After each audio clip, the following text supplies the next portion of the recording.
Good morning, everyone. My name is Radwa. I'm doing this case presentation on rheumatoid arthritis. So let's get started. Our agenda for this presentation is we will discuss and meet our patient. We will speak about her symptoms and her relevant history. We'll also discuss her physical findings, her diagnosis, and the diagnostic test that confirms her diagnosis. And lastly, we will discuss her treatment plan. So let's meet our patient. Our patient is a 67 years old Caucasian female, goes by the name of Debbie.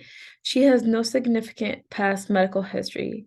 She comes to our ED via implants with a chief complaint of generalized weakness, pain, stiffness, feeling of warmth, and swelling to bilateral feet and ankles for the past month. She also has the same complaint in her hands for approximately 3 weeks.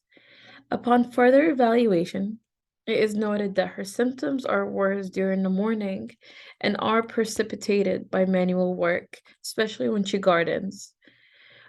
She has been taking over-the-counter ibuprofen for 2 months, um, which no longer helps her pain. When you ask her further questions, she tells you that she just has gotten over a really bad cold. This is Debbie showing you her hands. For allergies, she has no known allergies to food, medications, or environmental. For past medical history, she tells you that she quit smoking about 10 years ago. She also has a BMI of 32. She denies having any past medical history. For medications, she's been taking ibuprofen 200 milligrams as needed, as well as over-the-counter multivitamins.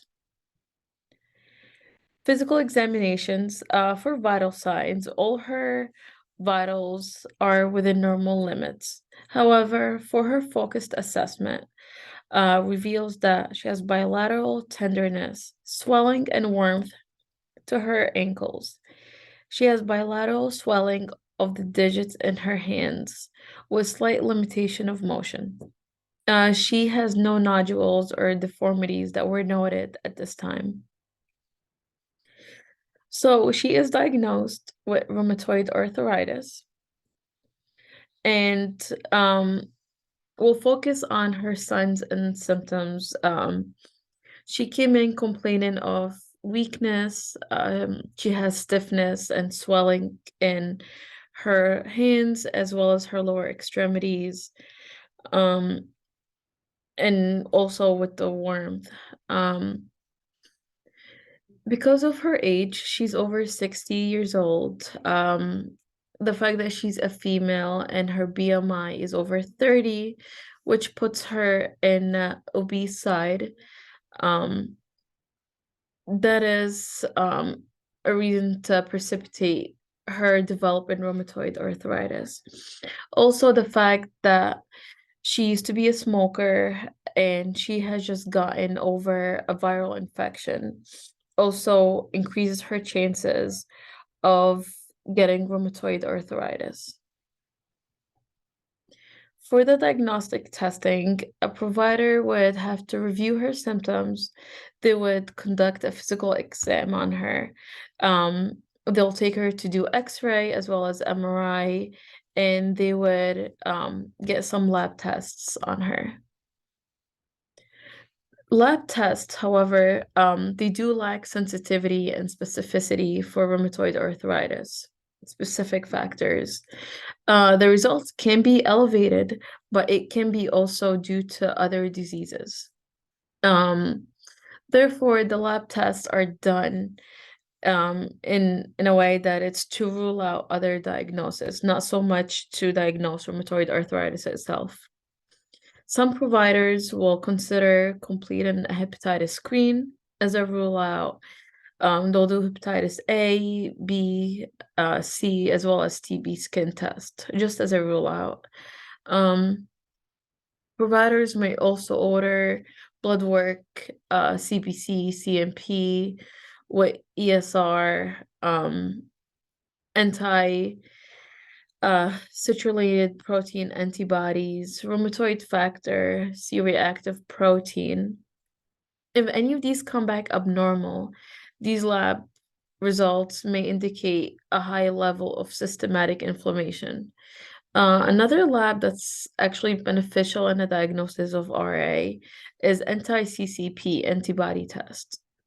This test specifically tests for an autoantibody called Cyclic citrullinated peptide, also known as CCP antibodies. Um, this test aids in the diagnosis of rheumatoid arthritis, as this auto antibody is found in the blood of 60 to 80% of people who are diagnosed with rheumatoid arthritis.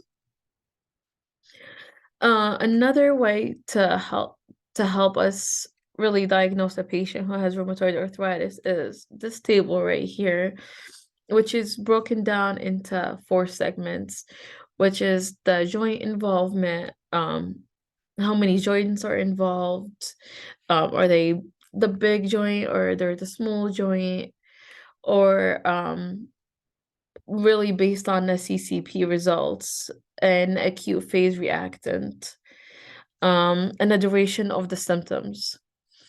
This table helps in really quantifying or giving the patient a number to help diagnose rheumatoid arthritis. So the greater the number, the greater the percentage the patient will have rheumatoid arthritis. For treatment, DMARDs are the definitive treatment for patient diagnosed with rheumatoid arthritis. They're really considered the mainstay therapy for them. They take 2 to 3 months for them to take full effects, for the patient to feel better. They're extremely helpful and they really stop the disease progression, instead of just alleviating the pain and the inflammation. But because this medication does take a while to fully have its therapeutic effect, doctors or providers will prescribe NSAIDs and steroids as a bridge. Acute flare-ups are commonly treated with high-dose methylprednisolone over a short course of 2 to 4 weeks with a rapid taper. Those are my references that I have used throughout my PowerPoint to obtain my information. Thank you so much for listening. I hope you enjoyed my presentations. If you guys have any questions, let me know in the comment section. Thank you so much.